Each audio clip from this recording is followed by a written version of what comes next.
Salut à tous et à toutes. Alors voilà, on se retrouve pour repartir sur une deuxième vidéo avec le magazine Marianne, la revue Marianne, sur enquête sur ces comptes qui nous cernent, avec 60 pages hyper scientifiques, entre guillemets. Donc c'est parti. Donc l'autre fois on avait fait les grands cons et les gros cons. Voilà, donc c'était avec Jacques Chirac et de l'autre côté le gros porc d'Harvey Weinstein, comme vous préférez, mais on s'en bat un peu, voilà. Et maintenant, on va faire les nouvelles pages avec donc trois figures politiques, voilà, du gouvernement qui avait ces 5 dernières années, et même certains qui ont été reconduits, donc pas au même ministère, mais qui ont été reconduits.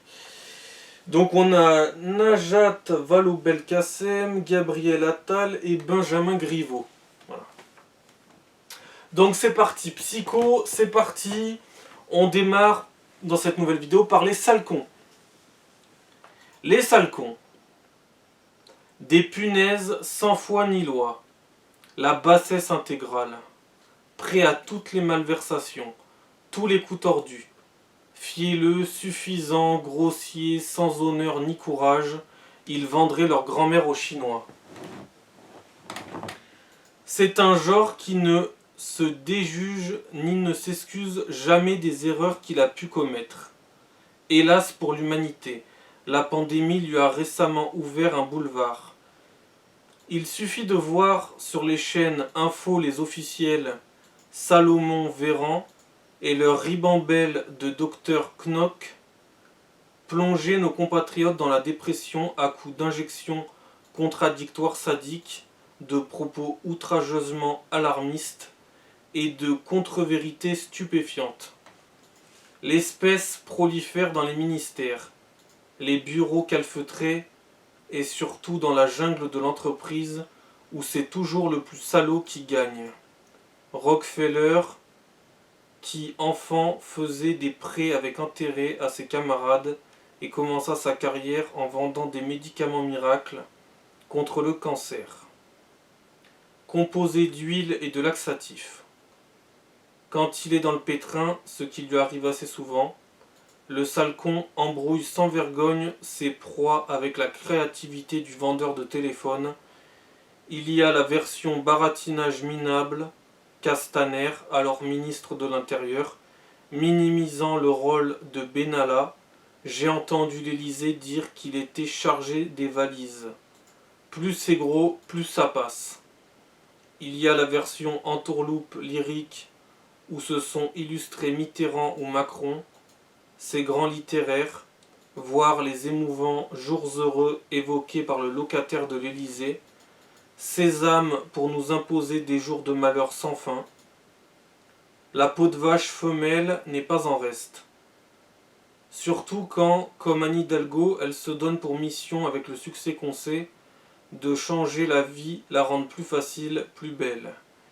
Il y a la version petit rigolo, Hollande, et ses fameuses blagounettes, un killer à sang-froid capable de congédier sa compagne de 9 ans, de 9 ans par texto. De 9 ans par texto, bref. Il y a la version Chauffaillon, ivre de son pouvoir, Édouard Philippe, et l'ensemble du corps préfectoral et des autorités, interdisant l'accès au gré de leurs humeurs aux parcs, aux forêts, aux plages, etc. Il y a enfin la version lacrymale, tendance Agnès Buzyn, éclatant en sanglots parce qu'elle n'est plus au front du Covid. Ah oui, et qui l'empêche de remettre sa blouse?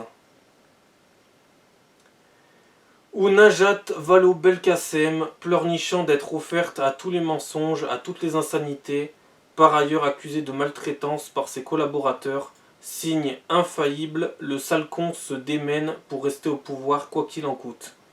On se souvient du pathétique Manuel Valls, Premier ministre à rallonge de Hollande, enfin démissionnaire, draguant sans vergogne et en vain la République en marche, puis imaginant qu'on va le retenir par le col, à l'annonce de son départ en Espagne. le plus étonnant restant qu'il le raconte sans la moindre honte. Donc ensuite on passe au petit con. Alors pour ceux qui connaissent, qui ont dans leur entourage des petits cons, vous devrez les reconnaître facilement.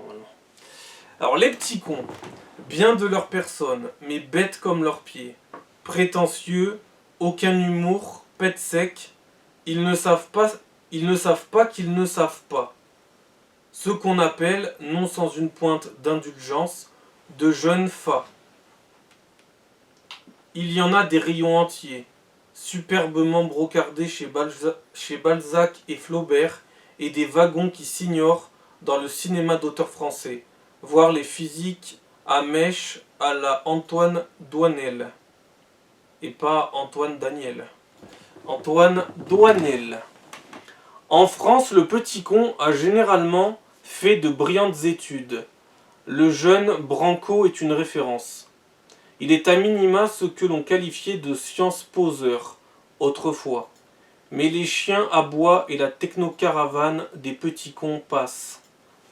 La dimension pontifiante et donneuse de leçons de la catégorie s'est d'ailleurs amplifiée avec la culture woke et le nouvel ordre moral écolo. Dans les entreprises, les vieux mâles et femelles de plus de 50 ans sont stupéfaits de l'immodestie d'une génération montante qui n'aligne pas 3 mots par écrit sans faute d'orthographe, mais brocarde les boomers qui leur ont ouvert la porte. On se souvient du «Comment osez-vous» de Greta Thunberg à l'ONU. En politique, le BG beau gosse imbu de lui-même et tiré à 4 épingles, Gabriel Attal, réactualise Agnan, le personnage du petit Nicolas. Chouchou de la maîtresse, détesté de ses congénères, qui disent de lui « il n'est pas un bon camarade ». Et on ne l'aime pas trop. Seulement, il a des lunettes, et on ne peut pas taper sur lui aussi souvent qu'on le voudrait. On ne saurait mieux dire, le petit con a souvent une cravate et des lunettes pour faire sérieux. Notons, pour ne pas nous faire taxer d'anti-jeunisme, qu'il ne vieillit pas, comme Justin Trudeau, 49 ans, surnommé Justin Lagaffe par les médias nationaux, ce fin analyste libéral, devenu un tyranno de la bien-pensance, ne vantait-il pas dès 2013 le modèle chinois ? Leur régime dictatorial de base leur permet de transformer leur économie en un clin d'œil. Peu de femmes dans ce triste palmarès. Non, peu de femmes dans ce triste palmarès. Désolé, mais le petit con est assez genré. C'est que des fois, il faut mettre un peu la ponctuation pour poser des questions ou faire un point d'exclamation. Et puis en plus, pour vous raconter, les lignes, elles sont assez courtes. Il faut vite passer à la seconde ligne, donc c'est pas évident des fois. Ensuite, on passe au pauvre con. Avec Benjamin Griveaux qui sert d'illustration. Des lamentables qui pètent plus haut que leur cul. Des naïfs qui se croient stratèges. Des manipulateurs maladroits qui déclenchent des catastrophes stratosphériques par désinvolture. Des andouilles qui se font rouler dans la farine ou des vaniteux qui se prennent les pieds dans le tapis. Le pauvre con est avant tout un loser, comme on dit désormais, ce qui le rend parfois touchant. Un de ces personnages à l'ego pourtant boursouflé, dont Marcel Aimé se payait si bien le portrait. Ces villepins, stratèges vaniteux qui poussent en 97 à une dissolution de l'Assemblée censée donner un nouveau souffle au pouvoir, une des plus grosses cagades de la science politique puisse offrir pour les 100 prochaines années. Selon un camarade du RPR, c'est Bayrou, autre albatros dont les ambitions de géant entravent la démarche, qui met à 4000 € mensuels le curseur pour la classe moyenne, en direct à la radio, en février 2021. Un vrai coup de génie pour s'aliéner son cœur de cible.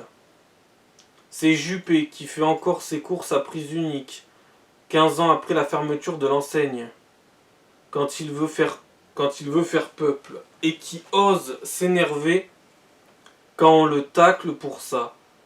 n'importe qui se serait écrasé. Le pauvre con n'est même pas fichu de vérifier ses fiches, contrairement au laborieux qui lui connaît ses limites. Il fonce dans le mur quand il croit enfoncer une porte ouverte. La prodigieuse Sibeth Ndiaye et son masque, l'inarrêtable Jean Castex sans le sien. Le pauvre con pense aussi souvent la jouer moderne lorsqu'il est juste ringard, voire gênant.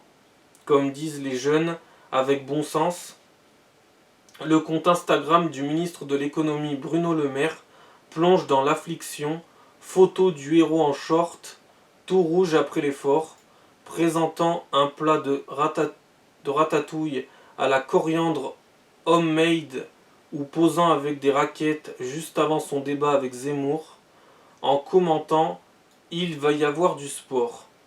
N'en jetez plus, la coupe du grotesque est pleine. Le pauvre con peut également être le seul à croire qu'un costume à l'œil est un emploi fictif. Non.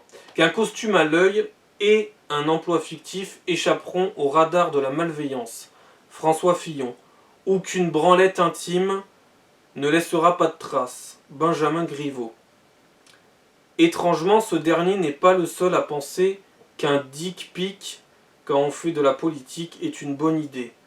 Un maire du Havre et un candidat à la mairie de New York ont fait les frais de cette même pathétique naïveté de petit coq. Voilà, donc ça c'était pour les sales cons, les petits cons et les pauvres cons. Donc on passe à la suite dans une autre vidéo avec les 7 piliers de la connerie humaine. Ciao.